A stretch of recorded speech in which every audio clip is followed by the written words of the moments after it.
नाव पुष्पांजली मगर, गाव बिदाल आणि माझं शिक्षण 12वी झालेलं आहे. आणि मी समाजसेविका म्हणून पण समाज कार्यकर्ती म्हणून पण काम करते आणि आशा सेविका म्हणून मी काम करते. तुम्हाला समाजसेवा करायला का आवडते? कारण आपण ज्या समाजात जन्माला आलो त्या समाजाचं आपण एक देणं लागतो. यासाठी मला असं पहिल्यापासून लहानपणापासूनच समाजसेवेची खूप आवड आहे आणि स्वतःहून मी जबाबदारी घेते. कुठल्याही कार्याची मला कोण जबाबदारी देत नाही, मी स्वतःहून घेते. त्यामुळे मला सेवा करायला खूप आवडते. तुम्ही नेहमी सकारात्मक असतात, त्यामागचे कारण काय? मी नेहमी सकारात्मक असते म्हणजे त्यामागचं कारण म्हणजे मी दररोज 1 ते 1.5 तास माझ्या स्वतःसाठी वेळ घालवते. म्हणजेच त्या 1 ते 1.5 तासामध्ये माझं योग, ध्यान आणि साधना. त्यामुळं मला हे तिन्ही गोष्टी केल्यामुळे मला काय होतं तर नेहमी मी उत्साही आणि सकारात्मक असते. तुमची दिनचर्या कशी असते?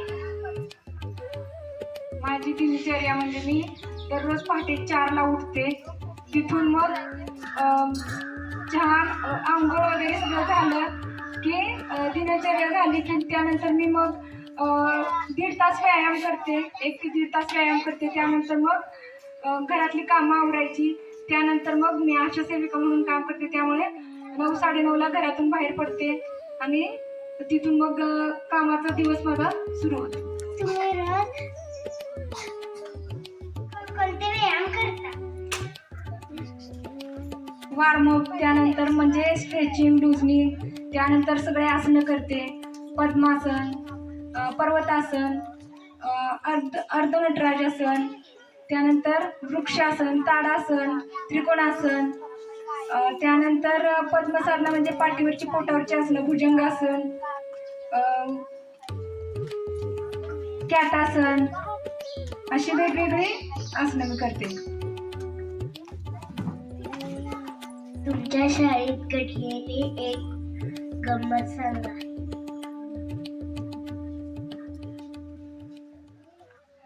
आमच्या शाळेत घडलेली माझीच सांगते. मी लहान असताना म्हणजे मी 5वी-6वीला असताना शाळेत ते कोड असतं माहिती आहे, व्यायाम करायचं. मग त्याच्यावर मी व्यायाम करत असताना म्हणजे असं लोंबकळत होती मी आणि माझा असंच तुमच्यासारखंच ड्रेस होता, फ्रॉक होता आणि ते फ्रॉक वरच्या त्या अँगलला अडकलं. फ्रॉक वर अडकलं आणि मी खाली. काय झाली असेल अवस्था, फाटलं सगळं फ्रॉक. घरी आल्यानंतर मग संध्याकाळी आईचा मार खाल्ला. तुम्ही लहानपणी कशा विद्यार्थी होता? तुम्हाला अभ्यास आवडायचा का? लहानपणी मी तुमच्यासारखीच होती आणि मला अभ्यासाची पण खूप आवड होती. त्यानंतर मला देवपूजा पण करायला खूप आवडायची. लहानपणापासूनच मला देवाचं पण खूप वेड होतं आणि आजी आजोबांसोबत गोष्टी त्यांच्या ऐकायला मला खूप आवडायचं. आपण व्यायाम नाही केला तर काय होईल? आपण जर व्यायाम केला नाही तर आपलं शरीर निरोगी राहणार नाही आणि आपल्याला अनेक आजार आपला पाठलाग करणार. शिवाय नेहमी आपल्याला अभ्यासामध्ये उत्साही राहायचं असेल, सकारात्मक राहायचं असेल तर व्यायाम करणं खूप गरजेचं आहे. त्यानंतर आपल्याला पचनक्रिया पण आपली चांगली चालणार नाही. जर आपण व्यायाम नाही केला तर आपल्याला आपली दिनचर्या पूर्ण बिघडणार आणि आपण नेहमी मरगळल्यासारखं राहणार, उत्साह वाटणार नाही, अभ्यासात पण आपलं लक्ष लागणार नाही. घरी असताना लोकांची कशी मदत करता? तुम्ही आजारी असलेल्या लोकांची कशी मदत करता असं विचारायचं. आजारी असलेल्या लोकांची मदत म्हणजे त्यांना जाऊन विचारायचं काय झालंय तुम्हाला, काय नाही. आमच्याकडे प्रथमोपचार म्हणून पॅरासिटामॉलच्या गोळ्या दिल्या जातात. किंवा एखाद्या लोकांचं बघा शाब्दिक आधारानं सुद्धा अर्धा आजार बरा होतो. जर बघा तुम्ही उदाहरण द्यायचं झालं तर जर तुम्ही डॉक्टरांकडे गेला तर डॉक्टरांनी तुम्हाला जर प्रेमानं विचारलं तर अर्धा आजार तुमचा तिथंच बरा होतो. पण कोणता खेळ आवडता? मला लहानपणापासून कबड्डी आणि खो खो खेळ आवडायचा. तुम्हाला आयुष्यात लक्षात असलेली एखादी गोष्ट आठवण सांगा. एखादा प्रसंग जो कायमस्वरूपी लक्षात राहिला असेल असा प्रसंग, अविस्मरणीय प्रसंग.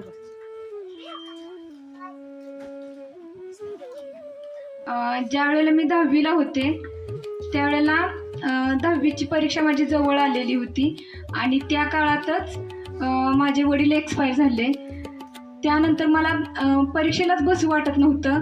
तर त्यावेळेला शिक्षक सगळे माझ्या घरी आले की तू हुशार आहे आणि तू आता वडिलांना काय आणणार आहेस का, तू यातून बाहेर पड.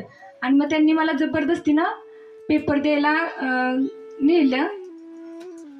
तुम्ही आम्हाला कोणता संदेश द्या.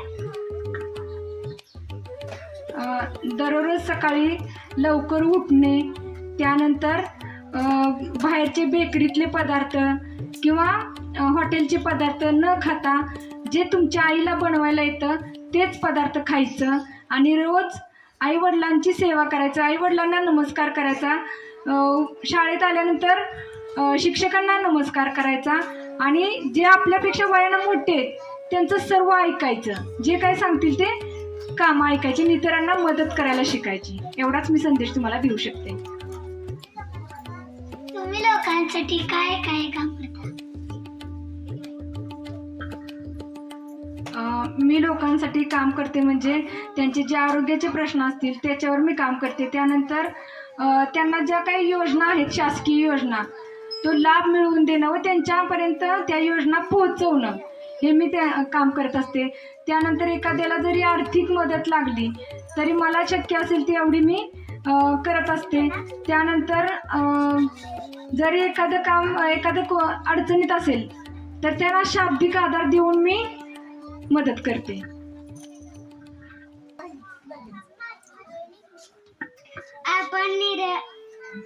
आपण निरोगी राहण्यासाठी काय केले पाहिजे.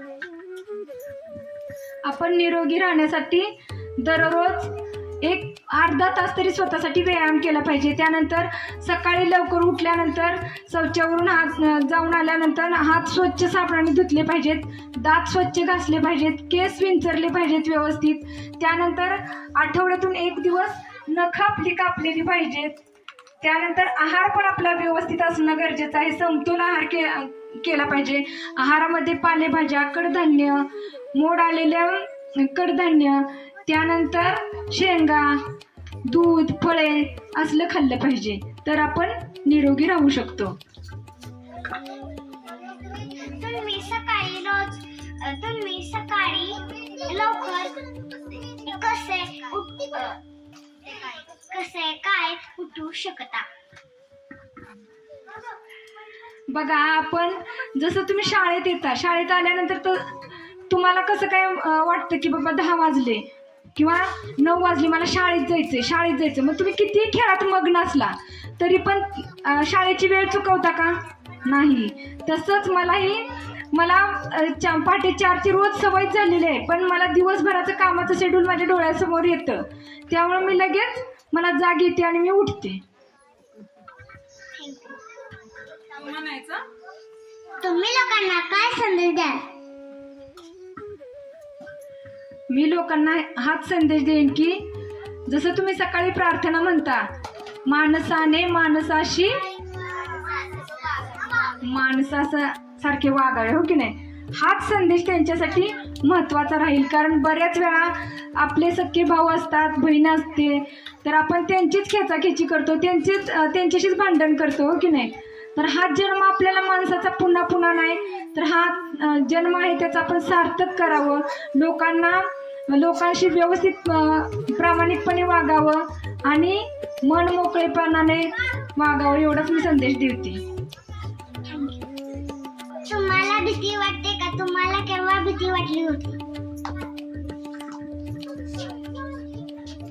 मला लहान असताना फक्त सापाची भीती वाटायची, नाहीतर आता मला अजिबात भीती वाटत नाही. कारण मी रोज श्री श्री रविशंकरजींचं करते, त्यामुळं मला आणि स्वामी समर्थांचं पण मी करते. त्यामुळं मला असं एखादा प्रसंग जर भीतीदायक आला तर मी लगेच स्वामी समर्थांचं मनात जप करते आणि गुरुदेवांचं नाव घेते. त्यामुळे माझी भीती जाते, मला भीती अजिबात वाटत नाही. थँक्यू. तुम्हाला एक शक्ती दिली तर तुम्ही काय करा? सुपर. ज्या ज्या ठिकाणी त्या शक्तीचा मला उपयोग करता येईल चांगल्या कामासाठी, चांगल्या कार्यासाठी, अशा ठिकाणी मी त्या शक्तीचा वापर करेन.